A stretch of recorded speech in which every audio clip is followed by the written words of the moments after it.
በዓለም አቀፍ ደረጃ ለ115ኛ ጊዜ በኢትዮጵያ ደግሞ ለ50ኛ ጊዜ የሴቶች ቀን ማርች 8 በዋቻሞ ዩኒቨርሲቲ በፓናል ውይይትና በልዩ ልዩ ዝግጅቶች ተከብረዋል። የዩኒቨርሲቲው ፕሬዝዳንት ዶክተር ዳዊት ሃይሶ ዋቻሞ ዩኒቨርሲቲ የሴቶችን ተሳትፎና ተጠቃሚነት እንዲረጋገጡ ጠንካራ ፖሊሲዎችና የሕግ ማዕቀፎችን ተግባራዊ ያደረገ ይገኛል ብለዋል። በዕለቱ ለሴቶች መብትና ጥቅም እንዲረጋገጡ ውይይት ይደረጋል ነው ያሉት። የሴቶች የኋላ ቀርነት ሰለባ የሚያደርጉ የማህበራዊ መዋቅርና ኢኮኖሚያዊ መሰናከሎችም ነፃ የሚያወጣ ሙሉ አቅማቸው እንዲጠቀሙ እድል የሚሰጥ በደል ሲደርስባቸው ፍትህ የሚያገኙበትም ስርዓት የሚሰፍንበትም ሁኔታ የሚመከርበት ነው። ዩኒቨርሲቲው ለሴቶች እኩልነት አበክሮ እንደሚሰራ ማረጋግጠዋል። ዋቻሞ ዩኒቨርሲቲ የእናንተ አቅም ለማሳደግ ፍትሃዊ ተጠቃሚነትን ለማረጋገጥ የሴቶች ድምፅ ከፍ አድርጎ ለማሳየት የጸና ቁርጠኝነት አለው። ይህንን ቃል ኪዳን በመግለጽ ይህ በዓል ከበዓልነት ባለፈ ለሴቶች እኩልነት የምንቆምበት አዲስ ምዕራፍ የምንጀምርበት እንዲሆን ጥሪዬን በዚሁ አቀርባለሁ። የእንኳን አደረሳችሁ መልእክት ያስተላልፉት የማዕከላዊ ኢትዮጵያ ክልል የሕዝብ ተወካዮች ምክር ቤት ዋና አፈ ጉባኤ ወይዘሮ ፋጤ ስርሞሎ በዓሉ ባለፈው ግማሽ ክፍለ ዘመን ሴቶች በሕገ መንግስቱ የተረጋገጡ መብቶቻቸው ሳይሸራረፉ እንዲከበሩ ያደረጉትን ተከታታይ ትግል የሚዳሰስበት ነው ብለዋል። በከፍተኛ ትምህርት ተቋማት ላይ የሚያገለግሉ ምሁራን ለሴቶች ሁለንተናዊ ተጠቃሚነት ትልቅ ሚና አላቸው ብለዋል። ሴት የዩኒቨርሲቲ መምህራን በየደረጃው ተማሪዎችን በማብቃት የጾታ እኩልነትን የሚያራምዱ ጥናትና ምርምር የሚያበረታቱና ሀገራዊ ሴቶች የሚያጎለብቱ አስተማሪ፣ አማካሪ፣ ፈጠራ፣ ፍጥነትና ሀገር ገንቢ በመሆኑ ሚናቸው እየተወጡ ይገኛሉ።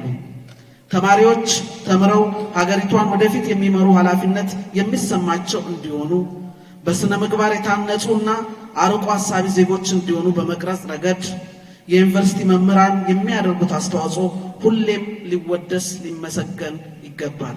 ሴት ምሁራኖች በትምህርት ምርምር፣ በአመራርና ማህበረሰብ ተሳትፎ ለጾታ እኩልነትና እድገትም ከፍተኛ አስተዋጽኦ አበርክተዋል ብለዋል። ባለፉት የለውጥ ዓመታትም የሀገሪቱ 50 በመቶ ሴቶች በሚኒስትርነትና በሌሎች ከፍተኛ የመንግስት የሥራ ኃላፊነት የመጡበት ስለመሆኑም አብራርተዋል።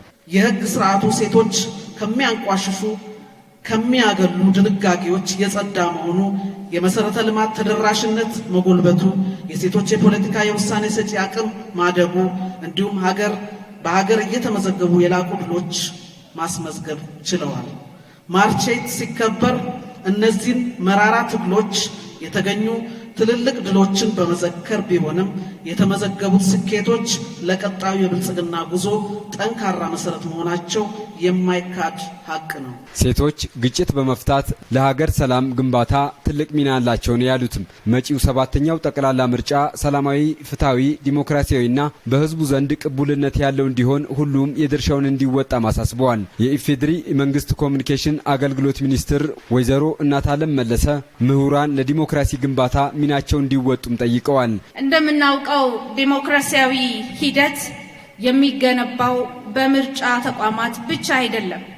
ምክንያታዊ አስተሳሰብ በተላበሰ ኃላፊነት በሚጠይቅና የሐሳብ ልዩነትን ለማስተናገድ የማይቸገር የዳበረ አእምሮ የተላበሰ ትውልድ ባህሪ ነው። ምሁራንና ዩኒቨርሲቲዎችም ይህ አይነቱ አስተሳሰብ የሚጎለብትባቸውና የሚጸናባቸው አውዶች ናቸው። በዚህ ሂደት ውስጥ ያልተቆጠበ ጥረት ማድረግ ይኖርባችኋል። ሴቶች የይቻላል መንፈስ እንዲያዳብሩ ማገዝ ይገባል ሲሉም መልእክት አስተላልፈዋል። በሀገራችን የብልጽግና ጉዞና የነገህ ብሩህ ተስፋ ጉዞ ውስጥ መሪ ሚና የሚጫወቱ ፋና ወጊ ሴቶችን እናፍራ የሚል ጥሬን ማስተላለፍ እፈልጋለሁ።